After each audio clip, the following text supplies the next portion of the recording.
Falando ainda do tratamento, depois de quanto tempo que pode-se perceber os resultados? Essa é uma perguntinha mais pessoal, assim. De acordo com cada paciente. Depende muito do teu paciente, do corpo dele, de como ele responde à terapêutica, né? Como é que é a evolução dele, se ele... Tem etapas que tu nota que o teu paciente dá um salto, ele evolui bastante, daí ele dá uma paradinha, dá uma estagnada, daqui a pouco ele evolui de novo, tu vai modificando o teu tratamento, e aí ele não tem como eu te dizer como é a evolução, porque depende muito de cada um.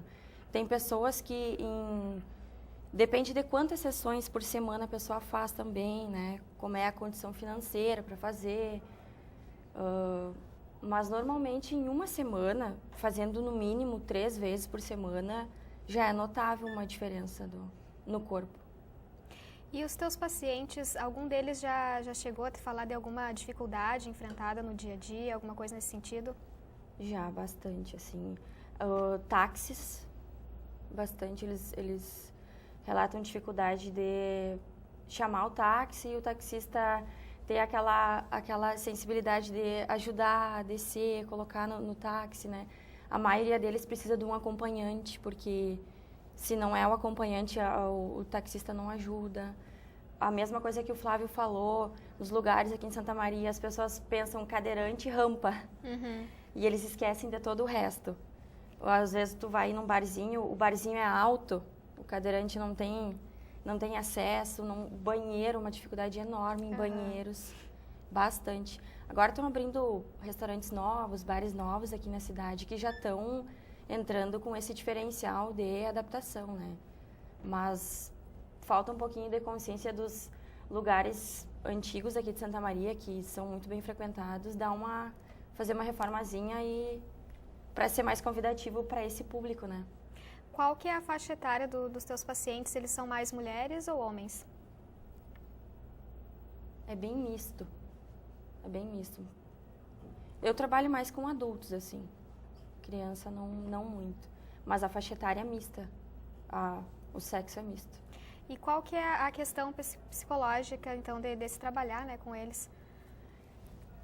Aí depende muito assim, ó. No início, quando tu pega um paciente que recém sofreu um acidente, né, que teve um TCE, um traumatismo, tu tem que trabalhar muito a parte psicológica dele, porque a maioria não aceita, é difícil, né, essa adaptação inicial. Geralmente a gente faz um trabalho multidisciplinar aí, entra com a parte psicológica, terapeutas, né, fonoaudiólogo, terapeuta ocupacional, tu tenta fazer um trabalho bem multidisciplinar para tu dar todo um amparo para aquela pessoa conseguir aceitar aquela nova fase da vida, essa nova etapa que ele vai ter que se conhecer novamente, né? Vai vir, é como se voltasse a ser criança de novo, assim.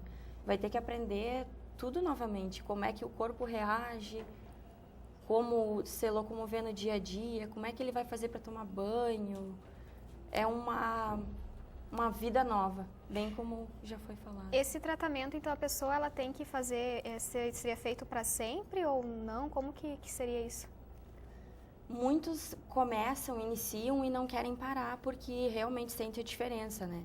Às vezes eles até no início param de fazer e retornam porque sentiram necessidade de voltar. Mas o tempo é a pessoa que diz, assim. O ideal é que se fizesse a vida toda, né? Porque o terapeuta, ele tem, bem como o Flávio falou, uma fisioterapeuta qualificada, fazendo um trabalho bem feito, tu modifica o tratamento do teu paciente, ele não vai fazer as mesmas coisas em toda a sessão, os mesmos exercícios, não é sempre o mesmo objetivo. Cadeirante, por exemplo, tu tem que trabalhar bastante a parte superior, cintura escapular, eles têm que ter uma desenvoltura maior dessa região superior, né, para eles poderem ter uma estabilidade de tronco para poder fazer as atividades da vida diária, né? Então, é importante, seria que fosse feito constantemente. Constantemente.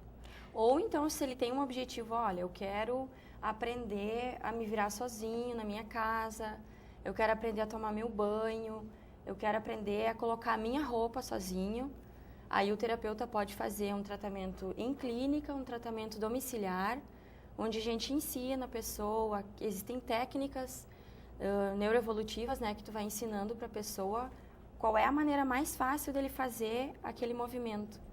E aí, assim, ele vai adquirindo a independência e bola para frente. Se ele sentir necessidade de parar, ele para. Voltando à questão da acessibilidade, que a gente tinha comentado ali a respeito, que é uma das dificuldades, né, que os cadeirantes, tanto cadeirantes quanto outros deficientes físicos enfrentam, como que está aqui em Santa Maria essa questão do acesso a locais públicos, a restaurantes, a diversos locais?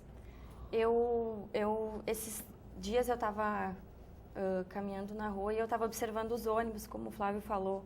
Realmente aqui em Santa Maria tá...